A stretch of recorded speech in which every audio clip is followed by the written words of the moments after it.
Masyadong maganda, paliwanag ng mga nagsalita at wala nang tanong. Pangalawa, pero pwede rin, hindi naintindihan. Ang pangit na pagkakapaliwanag, walang naintindihan. So, ayan, meron magtatanong. Sige po. Ito po, about... May microphone po tayo, iaabot po sa inyo. Magtanong. Pwede kayo magtanong. Mahihiyang magtanong. May right. Ako si Mrs. Ito, Kore. Para saan ba yung interview? Ay, so, 485. Sa Skyway. Palalayasin na tayo. Sa Skyway. Kasi kung ating lupa, 150 square meters, located sa Oh, 150. barangay 85, pinapaupahan ko. Ah, Saan pupunta yung sulat? Kasi hindi ako doon nakatira. tama. Ayun na nga yun. Kayo po ang may-ari ng lupa. Yun na yun. Okay. Kagaya po nabanggit ko kanina, lalabas naman po sa parcellary survey na nakapangalan sa inyo. Ah, yun naman pala eh. So, ang susulatan po ng DOTR Paano ay mo kung alalahanin? sino po ang nakalagay sa Kasi titulo. nakalagay naman dito Kahit sa po titulo. bumagsak yun dun sa address na nandun, ng ah, owner naman ang sana po ibigay ho sa inyo ng inyong tenant o renter, no?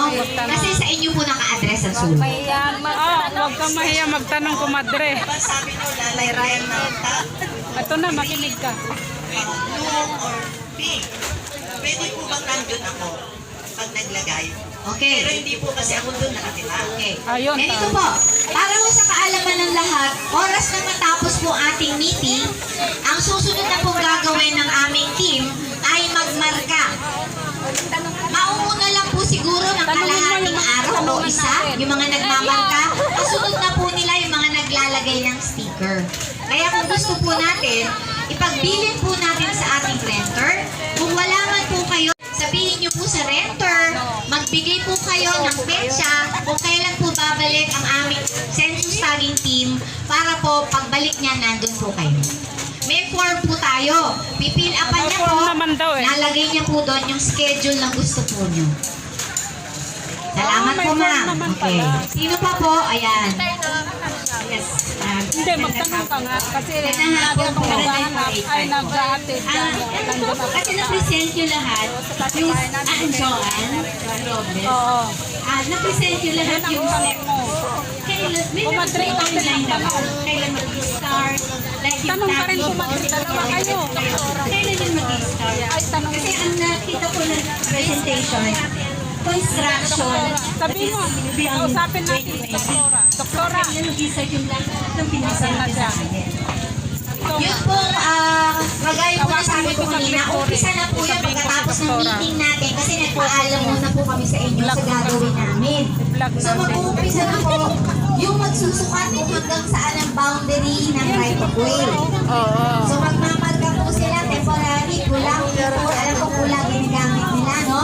Pagkatapos po noon, pag nakita na po ng tagging, di makikita na ang tagging ano yung nasa loob ng boundary, magkakapitan po sila ng sticker. So, very soon, opo. So, bago mag-start yung construction, tapos na lahat. I mean, lahat ng notice,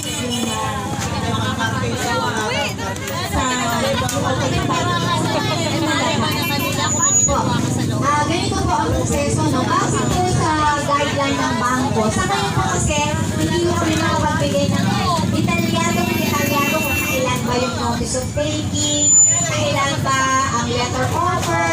Ang importante po, ito po, ang sabi ko sa guideline, at ito po ay pinilhasan naman ng ating Pangulo.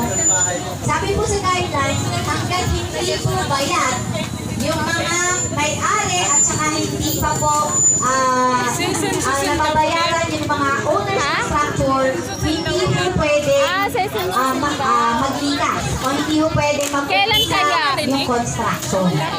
So, kailangan muna po ay bayad yun yung mga Hindi namin naintindihan eh. ito man ay lupa o structure. Hindi mo mag-uumpisa Galing kaming school. pwede na lang o Galing pero kami- exception. hindi niyo narinig. Medyo tumahimik ako para marinig. Kailan daw ang Ano census? ang exception? Kapag expropriation proceeding po kasi, magbibigay po ng bugyat ay yung rate of possession. Hindi po yung final payment.